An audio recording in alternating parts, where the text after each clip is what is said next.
सभी भक्तजनों को मेरा निवन प्रणाम। राम राम, जय श्री कृष्ण।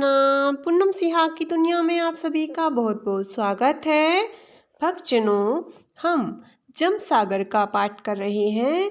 इसी क्रम में आज हम शब्दवाणी का शब्द संख्या 25 और उसकी व्याख्या को जानेंगे। बोलिए गुरु जम्बेश्वर भगवान की जय हो। बोलिए विष्णु भगवान की जय हो। एक समय देव पे आयो महमद खान, हस्ती घोड़ा अति घना, मन में बहुत गुमान। प्रश्न किया तब देव से, करणी कहो तुम पीर, ऐसे गर्व में बोलियो, घुमर सूजुग हीर। नागौर शहर का सूबेदार महमद खां जम्बदेव जी के संबंध में पहले ही सुन चुका था। उनकी महिमा प्रत्यक्ष देखने के लिए एक बार समराथल आया। साथ में हाथी, घोड़ा व सैनिक को लेकर अभिमान सहित जमदेव जी से प्रश्न किया था। जिज्ञासु को तो नम्रशील होना चाहिए, किंतु महमद उदंडता से गर्वपूर्ण वाणी में बोला था, जिसका उत्तर श्री देव जी ने दिया। ओम राज न भूली लो राजिंदर, दुणी न बंधी ही मेरू पवना जोले, बिखैर जेला धुवन तना जे लोरू। हे राजेंद्र, इस राज्य की चकाचौंध में अपने को तो मत भूल। अपने स्वरूप की विस्मृति तुझे बहुत ही धोखा देगी, तथा दुनिया मेरी है, इस प्रकार से दुनिया में मेरपने में बंधता नहीं है। यदि इस समय तुम स्वयं बंधन में आ गए हो तो फिर छूटने का कोई उपाय नहीं है। इस संसार में तो जिसे तुम अपना कहते हो, यह धुएं के थोथे बादलों की तरह है, जिसमें न तो स्थिरता है न ही वर्षा है। ऐसे नीरस संसार पर कभी विश्वास नहीं करना चाहिए। जरा भी पवन का झोंका आते ही इधर उधर बिखर जाएगा। काल रूपी वायु के झोंके के सामने इस संसार की भी स्थिति नहीं है।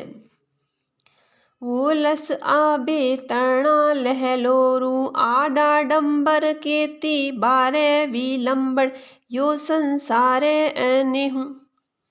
आपने देखा होगा, कई बार आकाश में उमड़ घुमड़ कर थोथे बादल घटाटोप अंधकार पैदा कर देते हैं, किंतु न तो उनमें वर्षा ही होती है और न ही स्थिरता।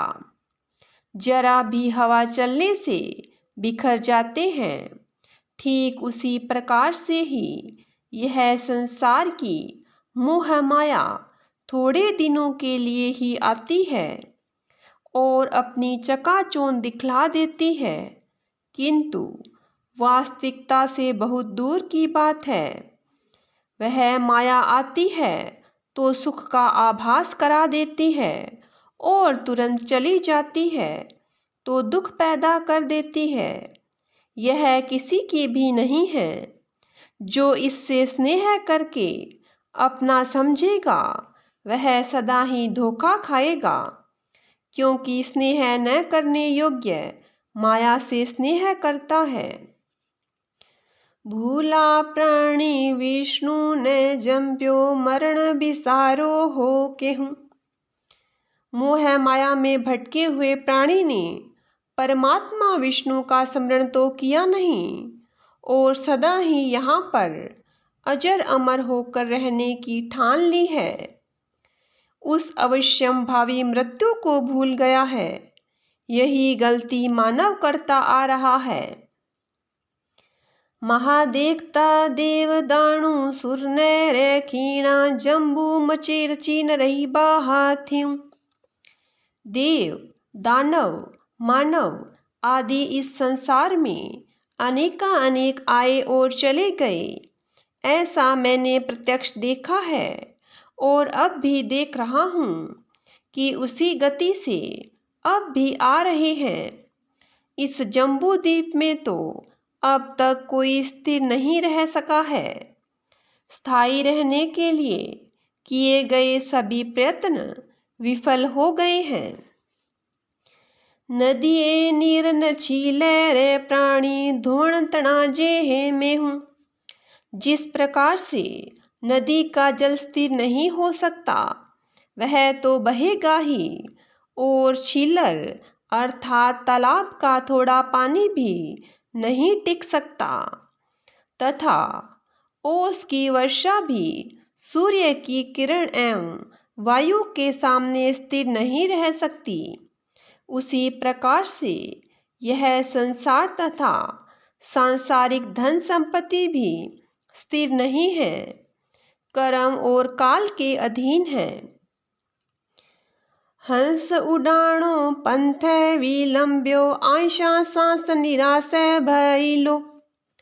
यह जीवात्मा रूपी हंस इस शरीर से विलग हो जाएगा तथा अपने कर्मा अनुसार आगे का मार्ग पकड़कर जहाँ पर भी स्वर्ग नरक या मुक्ति को प्राप्त करेगा, वह तो एक दिन होना ही निश्चित है, किंतु इस जीवन में होने वाली अनेक आशाएं धूमिल हो जाएगी।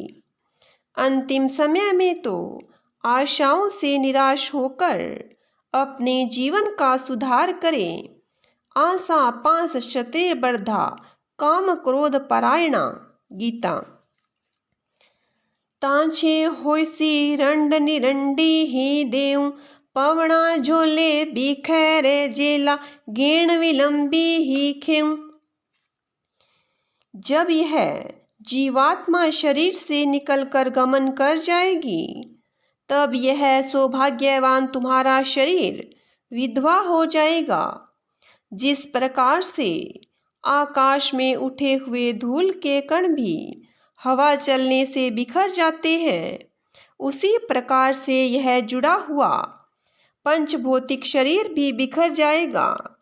ये पांचों तत्व स्वकीय स्वरूप में विलीन हो जाएंगे, इसलिए इस पर अभिमान करना व्यर्थ है। बोलिए गुरु जम्बेश्वर भगवान की जय हो।